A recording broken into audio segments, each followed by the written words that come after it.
एक बार फिर ताइवान की सीमा में घुसे चीनी फाइटर जेट्स, ब्रेक करें। ताइवानी रक्षा मंत्रालय ने लगाया आरोप विद द विजुअल्स। 2 चीनी फाइटर जेट्स ने मीडियन लाइन क्रॉस की। ताइवान ने कहा ताइवान के आसपास चीन के 4 एयरक्राफ्ट और 5 शिप मौजूद। ताइवान ने कहा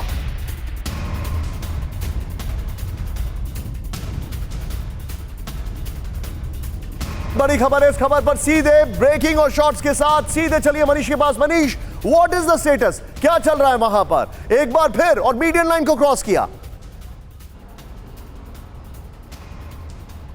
देखिए निशांत, सबसे पहले तो मैं एक बात बता दूं जिसे सुनकर आप बहुत खुश हो जाएंगे कि इस समय TV9 भारतवर्ष की टीम ताइवान के पिंगतुंग सिटी पहुंच चुकी है। वो जगह जहां पर अगले 4 दिन तक ताइवान की मिलिट्री अपना एक मेगा वॉर एक्सरसाइज करेगी, ताकि PLA के खिलाफ किस तरह से कार्रवाई करेगी, कैसे ज्वाइंट ऑपरेशन के तहत ये बीटल नस्ल की बकरियों को पालते हैं। 1 लीटर दूध को 100 रुपए में बेचते हैं। हर महीने लगभग 30 लाख कमाते हैं। आपको इनसे सीखना है तो फ्रीडम ऐप को अभी डाउनलोड कीजिए। एयरफोर्स, नेवी और आर्मी तीनों मिलके PLA का जवाब देंगे। इसको लेके अगले 4 दिन तक यहाँ पर वॉर एक्सरसाइज होगी। इसके अलावा पिंगतुंग ही वो जगह है जहाँ पर कि ताइवान का न्यूक्लियर पावर प्लांट है। पिंगतुंग ही वो जगह है जहाँ पर कि ताइवान का मिसाइल टेस्टिंग सेंटर है। तो ऐसी स्थिति में आप समझ ही सकते हैं कि यहाँ चल क्या रहा है। चल यहाँ ये रहा है कि PLA के खिलाफ हर तरह की तैयारी हो रही है। ये बात अलग है कि आज केवल 4-5 ही फाइटर जेट आए, वरना ताइवान के लिए तो रोजाना 20, 25, 50 फाइटर जेट चीन की तरफ से आते हैं, ड्रोन भी आते हैं। लेकिन अब जवाबी कार्रवाई देने की बारी ताइवान की आई है। ताइवान ने ड्रोन पर जवाब दिया है। अगर PLA की तरफ से कोई भी सैन्य कार्रवाई होगी तो ताइवान कैसे कार्रवाई करेगा, उसकी एक्सरसाइज अगले 4 दिनों तक TV9 भारतवर्ष अपने दुनिया भर के दर्शकों को दिखाने वाला है। और इसके लिए हम उस लोकेशन पर पहुंच चुके हैं जहां ये सब कुछ होने वाला है। पिंगतुंग लोकेशन का नाम है, इसको मेंशन करिए। मनीष, आप मेरे साथ बने रहिए। लेकिन अब बड़ा सवाल, और ये सवाल क्या है, इसको लेकर सीधे आइए। यहां पर बड़ी खबर है, भारत ताइवान को मिलकर चीन का मुकाबला करना होगा। बड़ी खबर, चीन के साथ बढ़ते तनाव पर ताइपे टाइम्स की रिपोर्ट में LAC को बताया चीन का अगला टारगेट। सीधे आइए GoPro ग्राफिक्स पर, यह बड़ी खबर है। भारत और ताइवान को क्यों साथ आना चाहिए, पहले आपको यह दिखाते हैं, जरा ध्यान से देखिए। Well done, good graphics. यहां पर जो बताया गया, जो इंफॉर्मेशन हमारे पास है, ताइवान पर चीन के कब्जे के बाद उसका अगला टारगेट LAC होगा, यह इंफॉर्मेशन है। अभी तक चीन भारत और ताइवान को अलग अलग डील कर रहा है, यह इंफॉर्मेशन है। भारत और ताइवान के एकजुट होने से चीन की परेशानी बढ़ जाएगी, यह इंफॉर्मेशन है। भारत और ताइवान के साथ आने से चीन के लिए 2 फ्रंट एक साथ एक्टिव हो जाएंगे, यह इंफॉर्मेशन है। भारत और ताइवान का टेक्नोलॉजी के लिहाज से जबरदस्त गठजोड़ बन सकता है, यह इंफॉर्मेशन है। यह बहुत बड़ी खबर है। मैं सीधे चलूंगा अमिताभ सर के पास। Amitabh sir, do you agree, Bharat और ताइवान को साथ आना चाहिए? इसी GoPro ग्राफिक्स के साथ दिखाइए विद द विजुअल्स।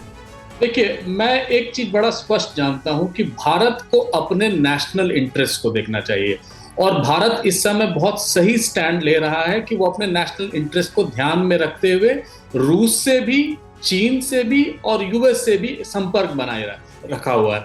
और यही इतिहास भी भारत का दिखाता है कि हमने जब भी इस तरह की संकट हुई है, हमने सबका पक्ष लिया है, और एक तरह से जो नॉन अलाइंड हिस्ट्री हमारी रही है उसमें हमने बहुत एक्टिव रोल प्ले किया है। तो किसी के साथ फ्रंट बनाने का तो कोई प्रश्न नहीं उठता है मेरे हिसाब से। हाँ, एक मौखिक अंडरस्टैंडिंग होनी चाहिए, जैसे जापान। लेकिन सर, इसमें मैं आपको थोड़ा डिटेलिंग करूंगा अमिताभ सर। मैं चाहूंगा यहाँ पर प्लीज जरा ब्रेकिंग ही दिखाएं। I was you right guys, यहाँ पर ब्रेकिंग ही दिखाइए। बड़ी खबर, जरा ध्यान से दिखाइए। अगला पॉइंटर क्या है, इसको समझे। आइए जरा, अब जो मैं आपको बता रहा हूं इसको समझना बहुत जरूरी है। ध्यान से देखिए, भारत और ताइवान कैसे नजदीक आ सकते हैं, ताइपे टाइम्स में यह भी बताया गया। भारत और ताइवान को मिलकर चीन की कमजोरियों पर चोट करनी चाहिए। नंबर 1, भारत और ताइवान के बीच में अनौपचारिक स्ट्रैटेजिक कोऑपरेटिव सिस्टम होना चाहिए। अंतरराष्ट्रीय राजनीतिक मंचों पर ताइवान को लाने के लिए भारत को कोशिश करनी चाहिए। भारत और ताइवान के बीच पॉलिटिकल एक्सचेंज होने चाहिए। भारत के पॉलिटिशियंस को ताइवान जाना चाहिए। भारत और ताइवान के बीच में मिलिट्री सहयोग और प्रोग्राम होने चाहिए। क्वाड का इस्तेमाल ताइवान को मजबूत करने के लिए भी होना चाहिए। सीधे लाइए with the breaking general Kulkarni को इस पर।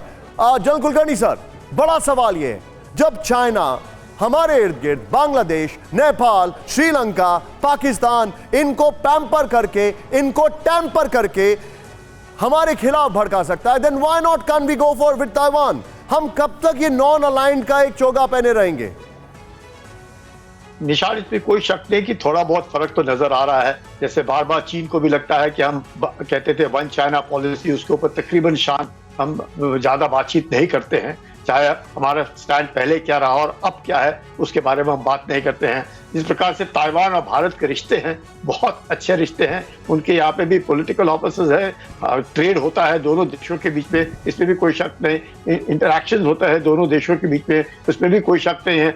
लेकिन इस तरह का आउटवर्डली जिस तरीके से हम लोग बात कर रहे हैं उसमें थोड़ा सा संकोच होता है, क्योंकि भारत का जो आपको लगता है we have to come out of it now?